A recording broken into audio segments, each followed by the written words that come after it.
यह बोलकर वह गुस्से से रागिनी को देखता है। रागिनी जल्दी से बाहर आ जाती है। इसे देखकर आर्य कहता है, मम्मी, रागिनी की तबीयत खराब है, उसका और मेरा डिनर कमरे में ही भिजवा दो ना। यह सुनकर उसकी मम्मी कहती है, हमारे घर के रोज के नियम भूल चुका है तू, चुपचाप बाहर आ जा और सबके साथ डिनर कर। मम्मी की बात सुनकर आर्य कुछ नहीं कहता और सभी डिनर टेबल पर आ जाते हैं और डिनर करने लगते हैं। घर के सारे मर्दों के डिनर करने के बाद अब घर की सारी औरतें डिनर करने वाली थीं। इधर देवांशी ने सुबह से कुछ नहीं खाया था और उसे भूख भी काफी लग रही थी, पर उसे कोई खाने के लिए नहीं कहता। देवांशी के अंदर इतनी हिम्मत नहीं थी कि वह खुद से खाना लेकर खा ले, इसलिए वह चुपचाप खड़ी थी। इधर आर्यन ने अभी तक डिनर नहीं किया था। वह एक जरूरी मीटिंग में गया था और अभी अभी घर लौटा था। ऐसा बीच बीच में होता था, इसलिए वह ज्यादातर अपनी मम्मी के साथ ही डिनर करता था। जब तक आर्यन खाना नहीं खाता, उसकी मम्मी भी नहीं खाती थी। आर्यन भी आ चुका था और वह अपनी जगह पर बैठ चुका था। उसकी मम्मी उसे खाना सर्व करती हैं। आर्यन एक निवाला उठाने ही वाला था कि उसे याद आता है कि देवांशी ने 2 दिन से कुछ नहीं खाया है। ये सोचकर वह देवांशी को देखता है और कहता है, बैठ जाओ और डिनर कर लो। ये सुनकर आर्यन की मम्मी ऐसे रिएक्शन देती है जैसे कि उन्हें कुछ पता ही नहीं था। वह कहती हैं, अरे ऐसा क्या, हमें पता नहीं था। यह सुनकर आर्यन कहता है, अब पता चल गया है ना, अब बैठ जाओ। यह सुनकर देवांशी सिर झुकाकर कहती है, मुझे भूख नहीं है, आप खा लीजिए। अगले ही पल आर्यन उसे जबरदस्ती खींचकर बैठा देता है और जो निवाला वह खुद खाने वाला था वह उसे खिला देता है। देवांशी तो बस हैरान रह जाती है। उसे यकीन नहीं हो रहा था कि आर्यन ने खुद न खाकर उसे पहले खिलाया। यहाँ तक कि उसे यह भी याद है कि देवांशी ने सुबह से कुछ नहीं खाया था। यह सोचकर वह हैरान हो जाती है। आर्यन देवांशी को खाना खिला रहा था, जिसे देखकर उसकी मम्मी को काफी गुस्सा आ रहा था, पर वह कुछ नहीं कह पाती क्योंकि उन्हें पता है कि उनके कुछ भी कहने का कोई फायदा नहीं है। उनका बेटा भी उनके पति की तरह उनकी बात नहीं मानता। वह खाना खाकर गुस्से से अपने कमरे में चली जाती है और फिर बाकी सब भी अपने अपने कमरे में चले जाते हैं। लास्ट में आर्यन खाना खाता है और जब तक वह खाना खा रहा था, देवांशी उसके साथ बैठी हुई थी। उधर आर्य कमरे में आते ही रागिनी को गले लगा लेता है और उसे लेकर बिस्तर पर लेट जाता है। तभी अचानक उसका फोन बजता है। वह गुस्से से फोन को देखता है और फिर उसे उठा लेता है। कुछ देर तक शांत रहता है और फिर उसे फोन पर कोई आदमी कुछ कहता है। यह सुनकर आर्य बिना कुछ कहे उठ जाता है और वहां से निकल जाता है। ये देखकर रागिनी एक चैन की सांस लेती है और कहती है, भगवान, आज आपने बचा लिया। यह बोलकर वह बिस्तर पर लेटी हुई अपनी आंखों को बंद कर लेती है। थकावट के कारण वह तुरंत ही सो जाती है। दूसरी तरफ डिनर करके आर्यन टिश्यू पेपर से अपने होंठों के कोनों को साफ करता है और कहता है, चलो कमरे में चलो। यह बोलकर वह अपने हाथों को पीछे फोल्ड करके कमरे की तरफ जाने लगता है। इधर उसे इतना ज्यादा शांत देखकर देवांशी काफी हैरान थी, क्योंकि यह आदमी बिस्तर पर आते ही कुछ और हो जाता है और सबके सामने कुछ और। ये उसे बिल्कुल समझ नहीं आता। बिस्तर पर आते ही वह जानवर बन जाता है और लोगों के सामने कितना डिसेंट, भोला और अच्छा बन जाता है। ये सोचकर देवांशी को काफी गुस्सा आता है, पर गुस्सा करने से कुछ नहीं होगा। यह सोचकर वह चुपचाप उसके पीछे पीछे कमरे में आ जाती है। कमरे में आकर वह दरवाजे के पास खड़े आर्यन को देखती है, जो अपने हाथों को आगे की तरफ फोल्ड करके दरवाजे से टेक लगाए खड़ा था और उसका इंतजार कर रहा था। वह धीमे कदमों से कमरे के अंदर घुस जाती है। आर्यन अंदर से दरवाजा बंद कर देता है और फिर उसे सर से लेकर पैर तक देखता है और धीमी आवाज में कहता है, सो जाओ। यह कहकर वह बाथरूम लेकर वॉशरूम चला जाता है। उसके जाते ही देवांशी डर के साथ इधर उधर देखने लगती है। उसे समझ आ जाता है कि शायद अब यह उसे नहीं छोड़ेगा, कुछ ना कुछ तो करेगा ही, पर अब क्या ही फायदा। अब तो वह इसे नहीं रोक पाएगी, क्योंकि भागने का कोई रास्ता ही नहीं है। यहाँ तक कि खिड़कियां भी बंद थीं। वह बिस्तर पर बैठ जाती है। तभी वॉशरूम का दरवाजा खुल जाता है और एक ठंडा धुआं जैसा उसके बदन से टकराता है। वह सामने देखती है तो आर्यन अपने ब्लैक बाथरोब में खड़ा था। वह काफी अट्रैक्टिव लग रहा था। उसके बालों से पानी टपक रहा था। वह सीधा क्लोजेट की तरफ चला जाता है और फिर कपड़े पहनकर बाहर आता है।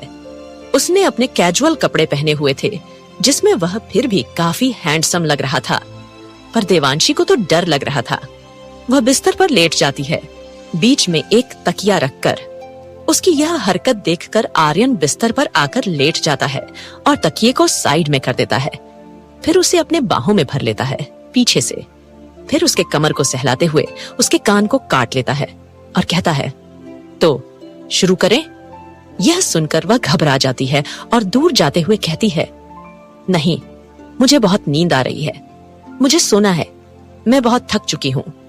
उसकी बातें सुनकर आर्यन उसके गाल को चूमते हुए कहता है, पर मैं बिल्कुल भी थका हुआ नहीं हूँ। मेरे अंदर बहुत एनर्जी है। तुम्हें कुछ भी करने की जरूरत नहीं है, मैं सब कुछ कर लूंगा। वैसे भी ये आज नहीं तो कल होना ही था। तुमने वक्त मांगा था, तुम्हें 2 घंटे का वक्त दिया था और अब तक शायद तुम तैयार हो चुकी हो।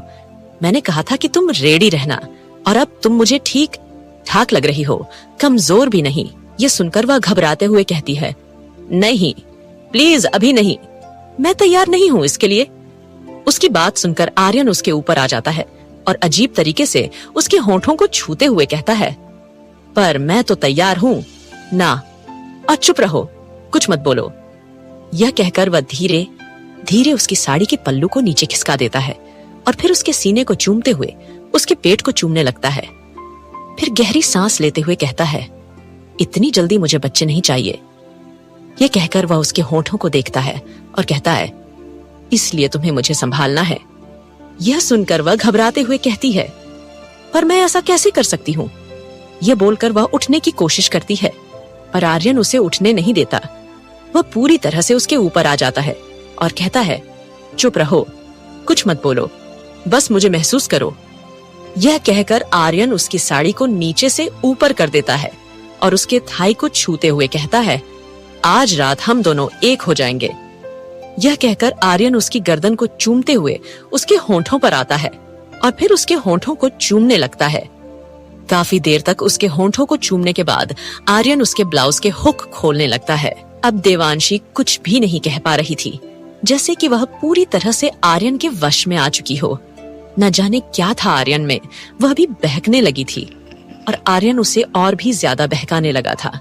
आर्यन देवांशी को अपनी काली गहरी आंखों से देखते हुए कहता है, आर्यन देवांशी को खाना खिला रहा था, जिसे देखकर उसकी मम्मी को काले थाई को छूते हुए कहता है, आज रात हम दोनों एक हो जाएंगे। जो नीचे खिसक गया था आंखें है। रात का वक्त, आर्यन का कमरा। देवांशी सो रही थी और काफी ज्यादा बारिश हो रहा है। बाहर और ठंडी है, हवा चल रहा है। अभी कुछ महसूस होता है उसे और उसके कान में कुछ आवाज आता है, किसी के चिल्लाने की। वह अपनी आंखें खोल देती है और उठकर बैठ जाती है। उसे पता ही नहीं चला कब वह सो गई थी। वह अपनी साड़ी के पल्लू को ठीक करती है, जो नीचे खिसक गया था। उसे ठीक करके बैठकर दूसरे पार्ट देखी है तो वहां पर कोई नहीं था।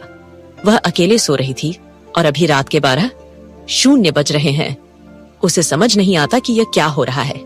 अभी रात के 12:00 बजे और यह इंसान कहाँ चला गया? चाहे जैसा भी हो, है तो उसका पति ही, इसीलिए इसे फिक्र होने लगता है कि कहाँ चला गया। वह देवांशी उठकर दरवाजे के पास आकर दरवाजा खोलकर बाहर निकल जाती है और लंबे से कॉरिडोर को देखती है और वह कॉरिडोर के दूसरे साइड चली जाती है, क्योंकि आवाज वहां से ही आ रहा है और वहां पर हल्की रोशनी दिख रहा है और बार बार बिजली चमक रहा है। बिजली चमकने की रोशनी भी दिख रहा है, जिसे देखकर वह अपने मन में कहती है, अब ये क्या हो रहा है? इतना चिल्लाने की आवाज कहाँ से आ रहा है? ऐसा लग रहा है कि कोई काफी ज्यादा दर्द में है। यह बोलते हुए वह आगे बढ़ जाती है। तभी उसे 2 छाया दिखता है और बहुत जोरों से बिजली चमकता है और वह देखी है वहां पर एक आदमी खून में लटपट अपनी आंखों को बंद करके बैठा था और आर्यन उसके सामने था। वह भी खून में लटपट है, पर यह उसका खून नहीं, उसे आदमी का खून है और आर्यन के हाथ में एक चाकू है और वह आदमी शायद अब तक मर चुका है। यह देखकर वह डर से सहम जाती है और गहरी गहरी सांस लेते हुए पीछे हटने लगती है और आर्यन उसे चाकू को अपने मुंह के पास लाकर उसे इशारा करता है। चुप रहने का वह डर से वहीं पर ही ठहर जाती है। कुछ भी बोलने का हिम्मत नहीं हो रहा है। इधर आर्यन उसे आदमी के मुंह के अंदर उसे चाकू को घुसेड़ देता है और खींच लेता है और उसे आदमी को वहीं पर पटक कर चाकू को उसके कपड़ों में साफ करके उसे अपने जेब में रख देता है और जब से टिश्यू पेपर निकालकर अपने चेहरे पर और हाथ पर लगा खून साफ करने लगता है और फिर खून साफ करके वह देवांशी के पास आता है और वह डर से पीछे मुड़कर जाने लगती है, पर आर्यन उसका साड़ी का पल्लू पकड़ के उसे खींच लेता है अपनी तरफ और उसके कमर पर हाथ रख धीरे धीरे अपने हाथ को उसके पेट के पास ले जाकर उसे पकड़ के अपनी तरफ खींच लेता है और देवांशी का पीठ उसके सीने से टकरा जाता है और वह आंखें बंद कर लेती है। इधर आर्यन उसके गर्दन पर अपने गर्म सांसों को छोड़कर अपनी नशीली आवाज में कहता है, सारे एपिसोड केवल आपको इसी चैनल पर मिलेंगे। एपिसोड देखने के लिए नीचे आ रहे आर के लोगों पर क्लिक करना होगा सबसे पहले आपको। उसके बाद जो प्लेलिस्ट का ऑप्शन है यहाँ पर जाइए, नीचे प्लेलिस्ट है यहाँ पर जाइए, यहाँ पर आप सारे एपिसोड देख सकते हैं। सबसे नीचे एपिसोड 1 फिर 2 फिर 3 ऐसे ऊपर एपिसोड बढ़ते जाएंगे। ये सारे एपिसोड केवल आपको इसी चैनल पर मिलेंगे, इसके अलावा कहीं पर नहीं मिलेंगे। तो किसी और चैनल को मत देखिए, सिर्फ इस चैनल को सब्सक्राइब कर लीजिए और सारे एपिसोड देखते रहिए। जय भारत। आगे की कहानी जानने के लिए अगला एपिसोड देखें। अगर वीडियो पसंद आई तो लाइक करें, चैनल को सब्सक्राइब करें और कमेंट में बताएं कि आपको वीडियो कैसी लगी। सब्सक्राइब करना ना भूलिए, जल्दी कीजिए। Thanks for watching. Like, comment, share, subscribe.